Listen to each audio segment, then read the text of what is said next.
네, 우리 성경 친구들 안녕하세요. 오늘도 함께 말씀으로 한 주를 마무리했으면 합니다. 자, 지난주와 똑같은 말씀인데요. 제가 한 번 더 읽어 드릴게요. 누가복음 8장 40절에서 56절까지입니다. 그런데 조금 짧을 거예요. 48절까지만 제가 읽을게요. 예수께서 돌아오심에 무리가 환영하니 이는 다 기다렸음이러라. 이에 회당장인 야이로라 하는 사람이 와서 예수의 발 아래에 엎드려 자기 집에 오시기를 간구하니 이는 자기에게 12살 된 외딸이 있어 죽어가미러라. 이에 12해를 혈루증으로 앓는 중에 아무에게도 고침을 받지 못하던 여자가 예수의 뒤로 와서 그의 옷 가에 손을 대니 혈루증이 즉시 그쳤더라. 예수께서 이르시되 내게 손을 댄 자가 누구냐 하시니 다 아니라 할 때에 베드로가 이르되 주여 무리가 밀려들어 미나이다. 예수께서 이르시되 내게 손을 댄 자가 있도다. 이는 내게서 능력이 나간 줄 알미로다 하신대 여자가 스스로 숨기지 못할 줄 알고 떨며 나와 엎드려 그 손댄 이유와 곧 나은 것을 모든 사람 앞에서 말하니 예수께서 이르시되 딸아 내 믿음이 너를 구원하였으니 평안히 가라 하시더라. 아멘. 혹시 여러분 외제차가 아닌데 외제차와 같은 로고를 붙인 차량을 본 적이 있습니까? 하나 물어보겠습니다. 이 로고를 달면 차의 성능이 달라질까요? 아마 성능이 달라지지는 않을 것 같아요. 왜냐하면 그냥 최고의 로고를, 최고의 상표를 이렇게 달고 있어도 외형을 심지어 똑같이 만들어도 성능을 따라가기는 어렵죠. 왜냐하면 성능을 바꾸지 않는 이상은 겉만 아무리 바꾼다고 해도 따라가지 못합니다. 사람들은 각자 저마다의 기준으로요, 이것이 더 높고 더 크고 더 가치 있다 등을 논하지요. 주로 눈에 보이는 것을 대상으로 이렇게 가치를 논합니다. 그런데 이 가치를 나누는 대상 중에 사람도 포함이 되어 있죠. 그 사람이 좋은 집과 좋은 차, 아니면 대학, 직업, 직위, 외모, 많은 돈을 가졌냐, 가지지 못했냐 등으로 사람을 나누게 됩니다. 주로 이것들은 눈에 보이는 것들이죠. 이를 바탕으로 저 사람은 훌륭하다, 훌륭하지 못하다, 혹은 뛰어나다, 뛰어나지 못하다, 존경받을 만하다, 존경받을 만하지 못하다 등으로 사람을 나눕니다. 우리는 그 사람의 겉으로 드러난 것을 가지고 평가하는 것을 익숙해하죠. 그러다 보니 사람들은요, 악착같이 가장 높은 곳에 올라가기 위해, 즉 자신의 가치를 높이기 위해서 저마다 노력을 합니다. 하지만 아무리 좋은 집을 가지고 좋은 차를 가지고 명품 옷을 입고 직위가 높고 외모가 좋아도 그 사람의 내면이 형편없을 때가 있죠. 그런 사람을 볼 때마다 우리는 눈살을 찌푸리곤 합니다. 하나님은 하나님의 형상을 닮은 바로 우리 사람을 가장 가치 있게 여기셨습니다. 천지를 창조하실 때 많은 생명체들을 먼저 창조하시고 사람을 가장 나중에 창조하시면서 사람이 살아가는데 조금의 부족함도 없게 하실 정도로 사람을 아주 중요하고 특별하게 여기셨습니다. 무엇보다 사람들이 죄로 인해 하나님과 멀어져서 더 이상 하나님을 알지 못하는 상태가 되었을 때에 자신의 아들인 예수님을 죄의 대속물로 십자가에까지 죽게 하시면서 모든 사람의 죄를 없애시고 다시 하나님과 화평하게 하심은 인간을 특별하게 여기시는 최고의 행동이라고 말할 수 있습니다. 얼마나 하나님의 형상을 닮은 우리들을 귀하게 여기셨으면 자신의 아들의 목숨까지 내어주실 수 있었을까? 하나님은 자신의 아들의 목숨까지 내어주실 정도로 귀하게 여기는 사람, 저와 여러분들을 가장 가치 있게 그리고 존귀하게 여기십니다. 이 가치의 기준은 우리와 같이 사람들이 나누는 기준과 같이 서열, 신분, 성별, 나이, 사회적인 지위, 권력, 능력, 외모, 사는 지역, 집, 차, 성적 그런 것들이 아닙니다.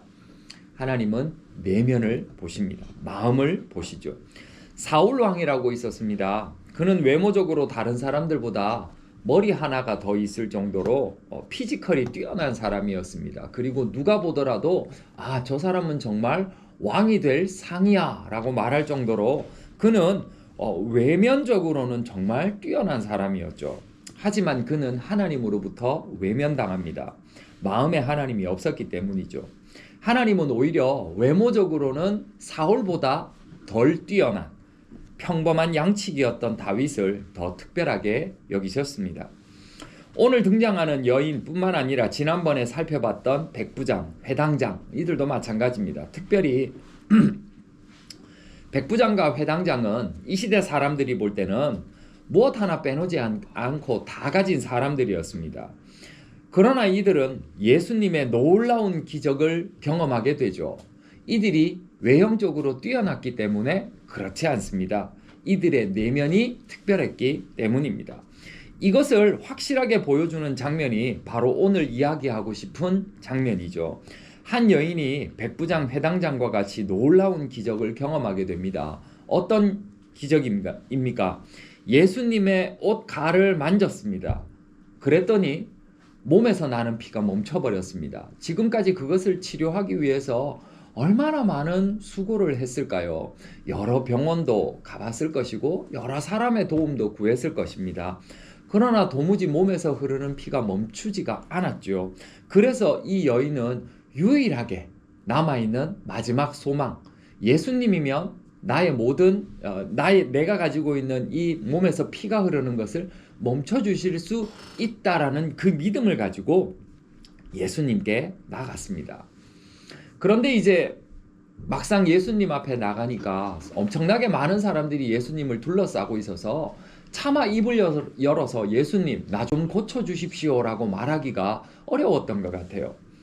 그래서 이 여인은 예수님의 옷자락이라도 이렇게 만지게 되는 거죠. 생각 한번 해보세요. 아무리 예수님이 능력 있는 분이라 하더라도 옷자락 만졌다고 옷을 만진 거예요. 피가 멈추는 것이 말이 될까요? 예수님에게 치료의 요청을 하지 않았어요.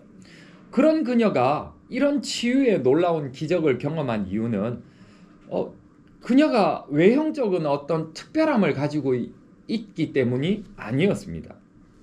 성경은요, 그녀가 어떤 이름을 가지고 있는지, 어디에 살고 있는지, 어떤 직업을 가지고 있는지를 전혀 우리에게 알려주고 있지 않아요.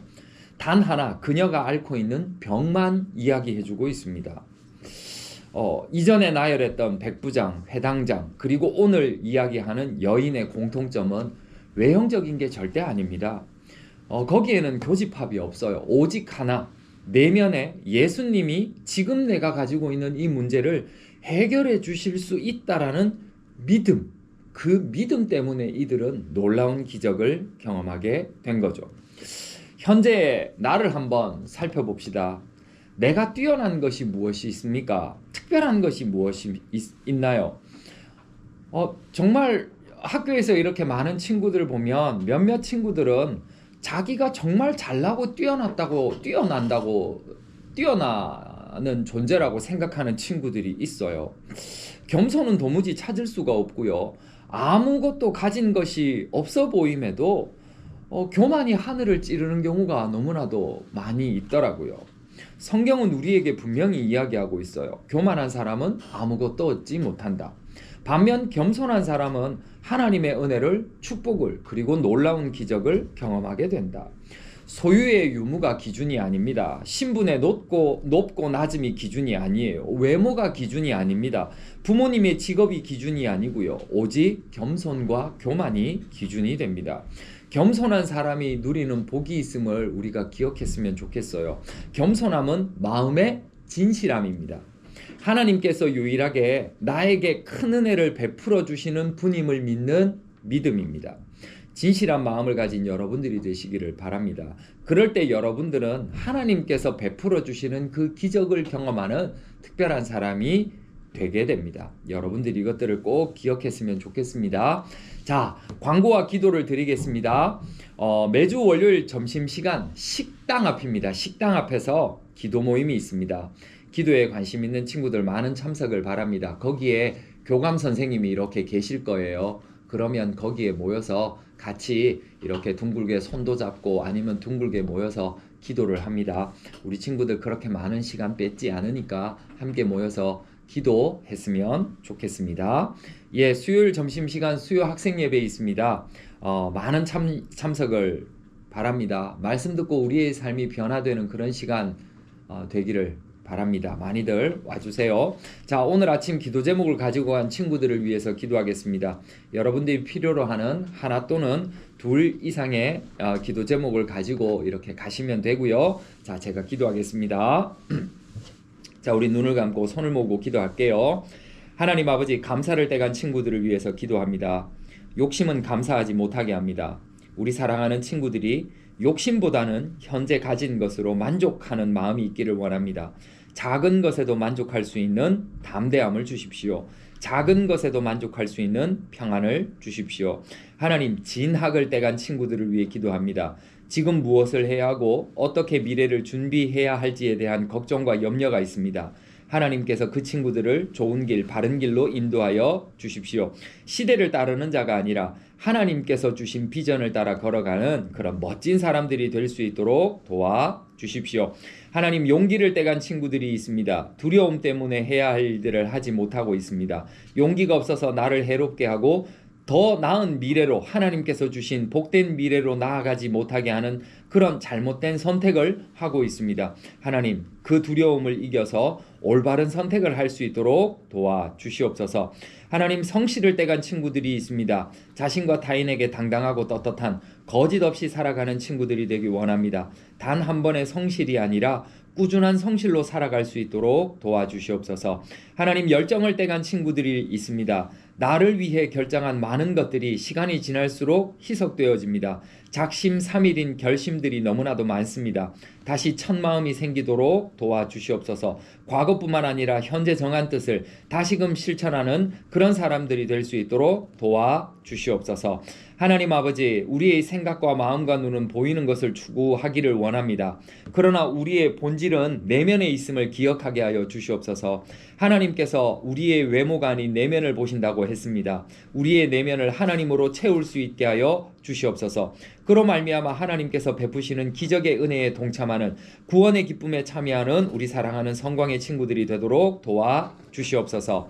이제는 우리 주 예수 그리스도의 은혜와 하나님 아버지의 크신 사랑하심과 성령 하나님의 함께하심이 나의 내면을 주님으로 채워 주님의 구원과 주님의 기적에 참여하기 원합니다 고백하는 우리 사랑하는 모든 성광의 친구들과 사랑하는 모든 선생님들에게 영원토록 함께하시기를 간절히 축원하옵나이다. 아멘. 감사합니다. 예배를 마쳤습니다. 사랑하고 축복합니다. 안녕히